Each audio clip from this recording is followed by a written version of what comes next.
इतिकाफ की हालत में जायज़ काम। 1. खाना पीना बशर्ते कि मस्जिद को गंदा ना किया जाए। 2. सूना।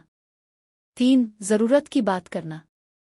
4. अपना दूसरे का निकाह कोई और अक़्द करना। 5. कपड़े बदलना। 6. खुशबू लगाना। 7. तेल लगाना।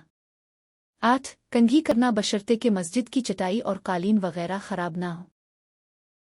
9. मस्जिद में किसी मरीज़ का मुआयना करना, नुस्खा लिखना, दवा बता देना, लेकिन ये काम बग़ैर उजरत के करे तो जायज़ है वरना मकरूह है। 10. बर्तन वगैरह धोना। 11. ज़रूरियात ज़िंदगी के लिए ख़रीद व फ़रोख्त करना बशर्ते कि सौदा मस्जिद में न लाया जाए, क्योंकि मस्जिद को बाकायदा तिजारतगाह बनाना जायज़ नहीं। 12. औरत का इतिकाफ़ की हालत में बच्चों को दूध पिलाना।